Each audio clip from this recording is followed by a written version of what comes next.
Hello, knowledge seekers.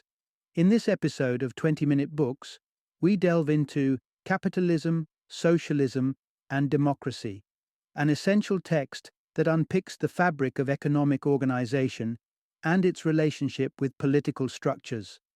Authored by the renowned Joseph Schumpeter, a pivotal figure in political economics, this book is his most celebrated work and is known for its profound impact on the social sciences, where it stands as the third most cited book.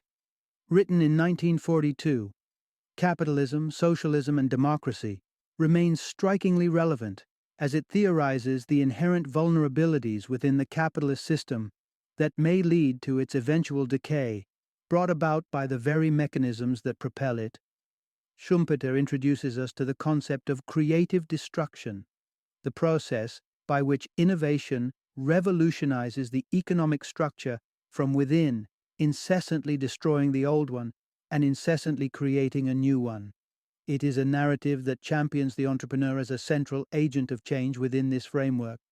This book offers an insightful narrative that explores the contrasts and interplay between capitalism and socialism, examining each system's efficacy and sustainability within a democratic context.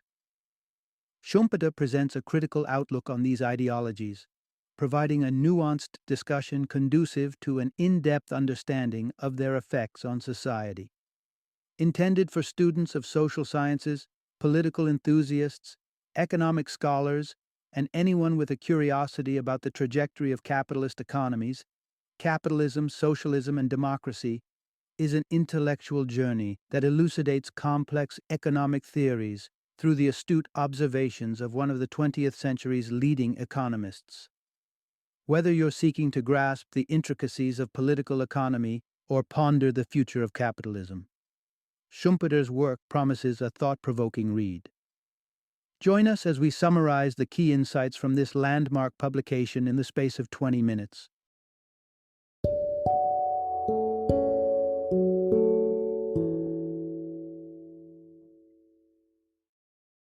Capitalism, Socialism, and Democracy. Essential analysis on where the world economy is headed. Introduction.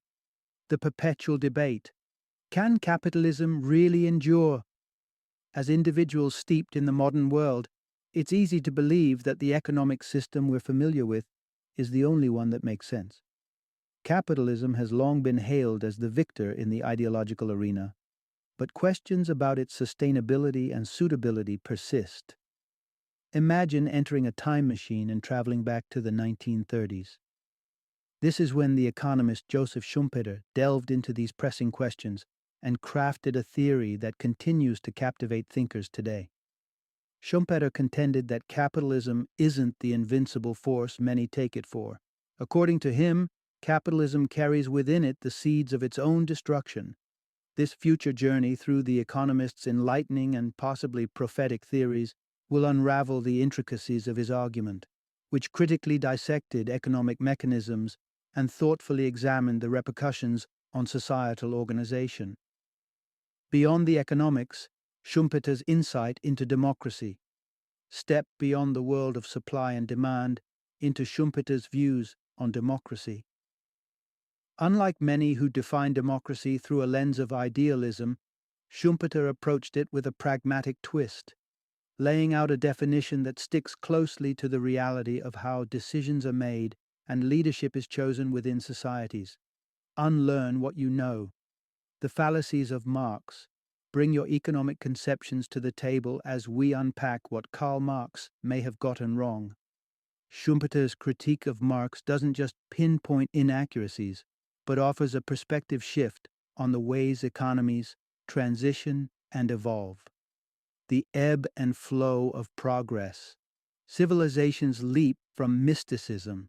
Witness the fascinating journey of human society as it gravitates away from the realm of magic and mysticism towards a landscape shaped by economic rationality. This evolution of thought didn't just change the way people live, it remodeled their very understanding of the world around them. The paradox of prosperity. How capitalism digs its own grave. Prepare for a paradoxical revelation as Schumpeter's exploration culminates in a stark irony. Capitalism is its own gravedigger. In becoming so effective and prosperous, capitalism sets the stage for its termination, a thought that's as unsettling as it is enlightening.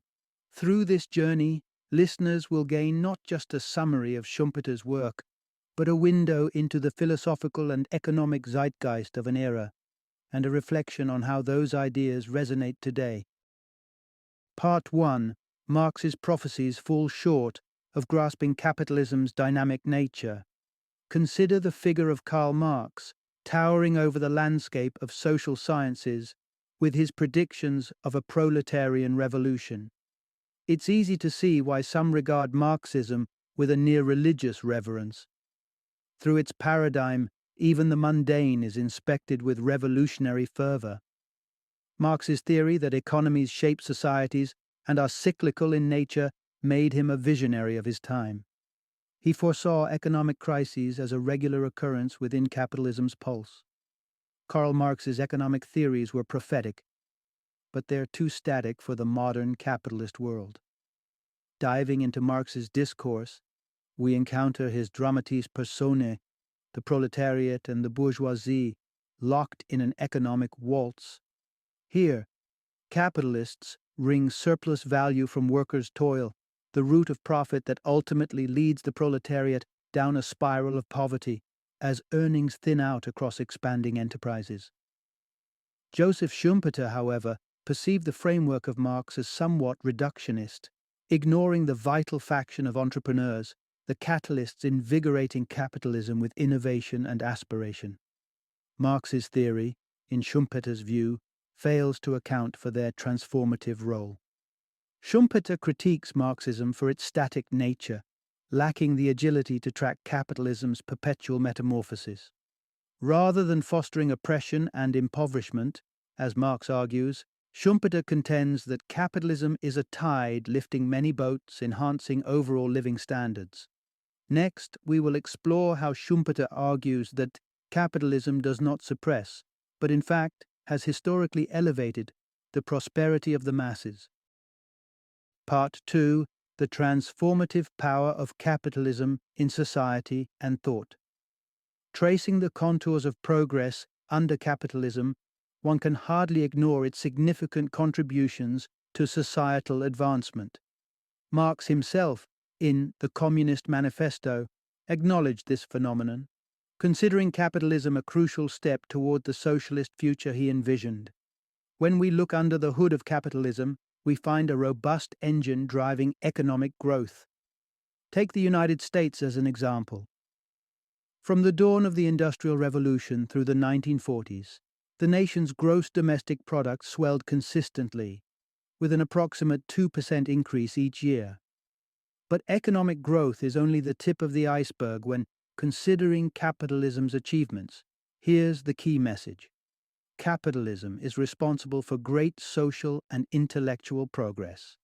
As profit margins expanded, so too did average individual income. And despite Marx's outlook, the income disparity did not become excessively pronounced until later in the 20th century. Families found themselves enjoying a greater diversity of goods and services, directly enhancing their quality of life. Money didn't just multiply, it also stretched further. Goods became increasingly affordable, a visible example being the automobile, which saw a relative price drop over the decades. Quality also soared as competitors vied not just on price, but on excellence and innovation of their offerings. Consider the white stockings once exclusive to royalty. By the 1940s, they became an accessory for the masses, evidence of accessibility and improvement in living standards. What's more, the harsher features of capitalism, such as child labor and grueling work hours, faded into history, showing that capitalism could evolve into a less oppressive form. Therefore, capitalism's influence is not limited to material gains alone. It spurred a shift towards what Schumpeter called economic rationality, the propensity to see the world through a lens of costs and profits, influencing sectors as varied as space travel, healthcare, and legal justice, and replacing the archaic veil of mysticism with clear-cut pragmatism. In its quest for efficiency and progress, capitalism also ignited a fire under innovation and invention, driving aspirations and accomplishments that have significantly elevated our standard of living. So, while we enjoy the modern comforts of our daily lives, from fridges to flights, from radio waves to television screens, recognize the invisible hand of capitalism that brought them into our reach. Part 3. Capitalism thrives on reinvention through creative destruction. Amidst the apparent stability of capitalist growth lies a whirlwind of constant change, a relentless push for reinvention that characterizes the essence of the economic system. Picture a marketplace teeming with businesses vying for supremacy, each acutely aware that yesterday's breakthroughs are today's benchmarks and potentially tomorrow's relics. In this crucible of innovation, entrepreneurs and established firms alike must continually adapt, evolve, and occasionally reinvent themselves to remain relevant. This isn't a mere trend, but an ingrained aspect of capitalism's very DNA. Here's the key message. Capitalism feeds on a process of creative destruction. Joseph Schumpeter introduced the notion of creative destruction to capture this perpetual cycle where new ideas overshadow and render obsolete the old, carving pathways for growth from the ashes of defunct methodologies and products. While Marx and other economic thinkers may have overlooked this phenomenon, Schumpeter insists that it's a core component of capitalism's vitality. The concept of perfect competition, often held up as the gold standard of economic models, trips up against the reality of capitalism's vibrant, tumultuous nature. Managing to sustain equal output and price competition across companies is, at best, an economic utopia. Hence, critiques targeting big businesses for diluting this perfect structure may be aiming arrows at an illusion. Schumpeter didn't align with the existence of such a static market archetype. For him, competition extended beyond pricing. It was about the quality of goods, effective marketing, and, most significantly, innovation. Creative destruction was not an anomaly, but the very mechanism driving capitalism's evolution. To fully grasp capitalism, one must acknowledge creative destruction as its beating heart, underscoring that capitalism's state of flux is the norm, not an exception. Now, having traversed the dynamic landscape of capitalism, let's pivot to its historical adversary, socialism, and explore the contrasts and confrontations that it poses. Part 4. Socialism's theoretical soundness doesn't preclude practical success. The long-standing tug-of-war between capitalism and socialism has often left many pondering whether the latter can truly stand the test of reality. Socialism, with its centralized authority managing the means of production, poses a stark contrast to capitalistic plurality. Here's the fundamental thought to consider. There's nothing to inherently prevent socialism from working. Capitalism revolves around competition-driven self-regulation, with enterprises and financial institutions setting prices and making decisions about employment or trade autonomously. Socialism, on the other hand, envisions an orchestrated economy, possibly guided by a political body issuing vouchers that represent individuals' entitlement to the produced goods. A snag that skeptics grapple with is the absence of competitive pricing. How does one gauge demand without it? Prices are capitalism's dynamic balancing act between supply and demand. But Schumpeter believed that a government can just as effectively simulate this equilibrium in a socialist setup. Imagine establishing pricing boards for various industries, making decisions rooted in the demands of consumers, mimicking, in a way, the market's invisible hand. Allocating incomes in socialism could even reflect one's contribution to work, somewhat mirroring capitalistic earning patterns, yet devoid of the intrinsic competitive strife. This key divergence, the lack of competition, defines socialism's structural identity, contrary to capitalism's self-adjusting market forces. From a logical standpoint, nothing theoretically bars socialism from functioning efficiently. Yet detractors cite the chasm between theory and application, arguing that no government could wield enough insight to steer an entire economy without missteps. Schumpeter offers a rebuttal. Governing an economy, be it under socialism or capitalism, invariably involves a degree of conjecture. Decision-making, regardless of the economic framework, is shrouded in unpredictability. In Schumpeter's analysis, socialism's potential for success is evident, leaving open the question of its compatibility with democracy, a subject we'll delve into further on. Part 5. Redefining democracy in the context of real-world politics. When contemplating the interplay between socialism and democracy, we must first reconcile with our understanding of democracy itself. Is democracy an absolute virtue, the answer to every political conundrum, or simply a system with its own set of flaws? If a democratic process yields a resolution to resume witch hunts, could this be labeled as progress or as a misstep? Typically, democracy is painted as rule by the people, but this description tends to crumble under scrutiny. Not everyone wields the vote. Take children and convicts, for instance, and those who do often hand over the reins to representatives. These delegates, once installed, can fall prey to personal agendas, relegating the voters' interests. Here's the adjustment we must consider. We need to update our definition of democracy to account for the realities of elections. Classical democracy insinuates a collective, rational pursuit of the greater good, with the people choosing their leaders to actualize shared decisions. Such a framework imagines a unified vision of the good and assumes a consensual route to implementing it, which doesn't hold up amidst the complexity of modern societies. Our inclinations are as varied and erratic as the voices that court them. Our values shaped not just by personal reflection, but by the marketing prowess of commercial and political campaigns. Let's entertain a new definition. Democracy is the competition for the electorate's choice, which grants victors the authority to enact political decisions.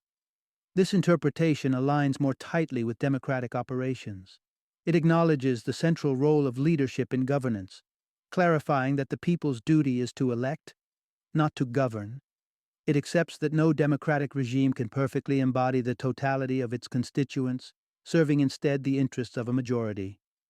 With this refreshed understanding of democracy in hand, we can now delve into its compatibility with socialist structures. Part 6. Are socialism and democracy really compatible?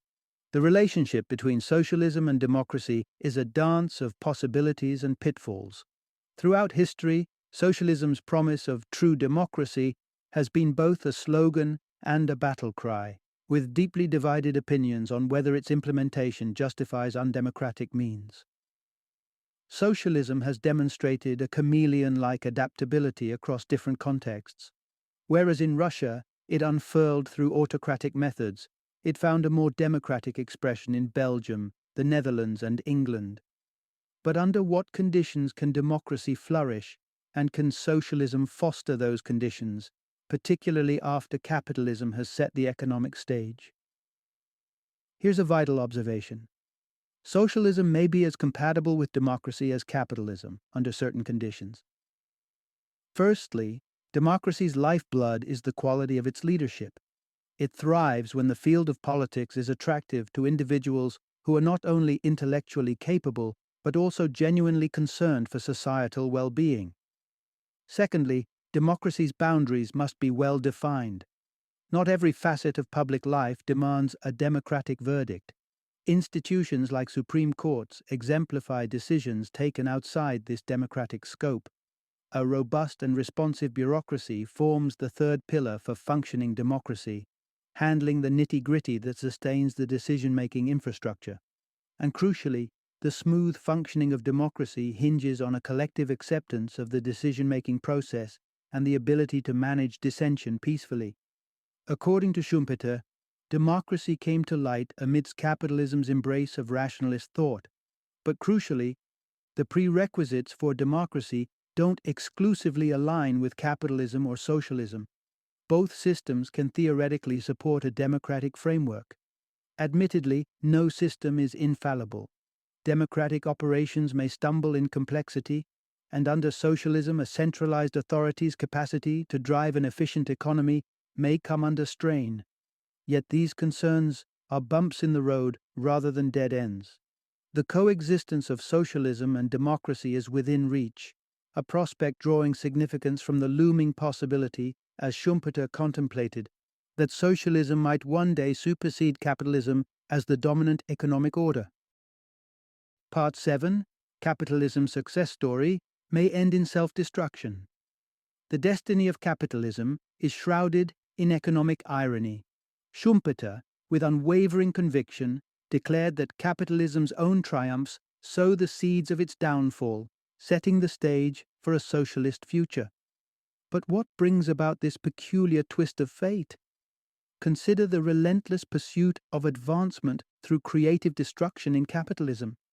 It conjures a vision of boundless progress, yet what remains when every conceivable need is met and the urge to innovate dwindles? The main attributes of capitalism are poised to orchestrate its eventual self-destruction. In capitalism's march forward, the business backdrop is transforming. The individual owner's clout is waning, giving way to a faceless collective of management and shareholders. With decision-making growing more abstract, the quintessential entrepreneurial spirit risks becoming a mere shadow of itself. The march of mechanized efficiency brings us to an unexpected crossroads. When the thrill of breakthroughs subsides, making way for the mundanity of maintenance, capitalism's need for visionary leaders gives way to a demand for administrative overseers, an arena where socialism can compete neck and neck.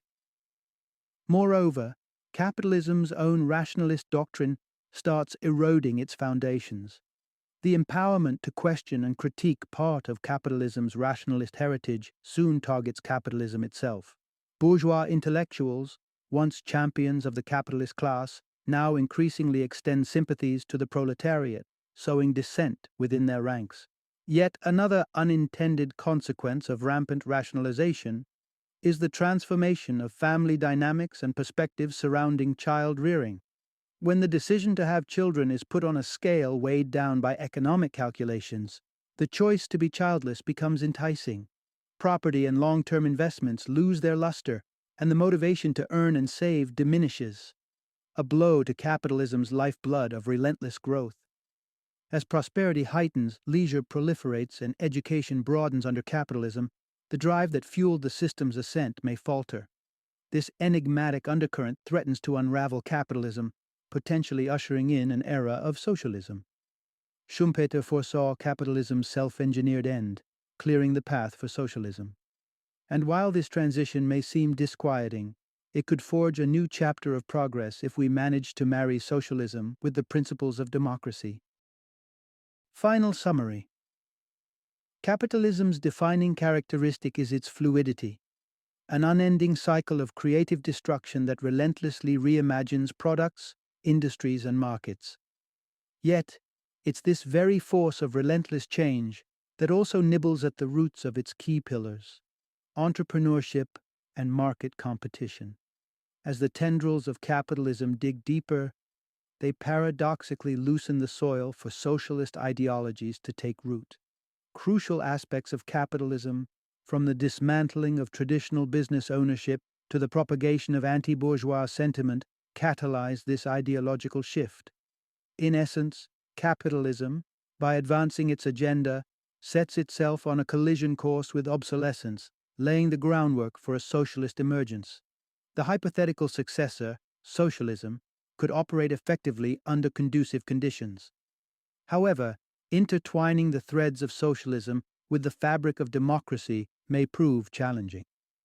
As capitalism's narrative unfolds towards its predicted demise, the potential ascendancy of socialism awaits, shadowed by the question of democratic integration.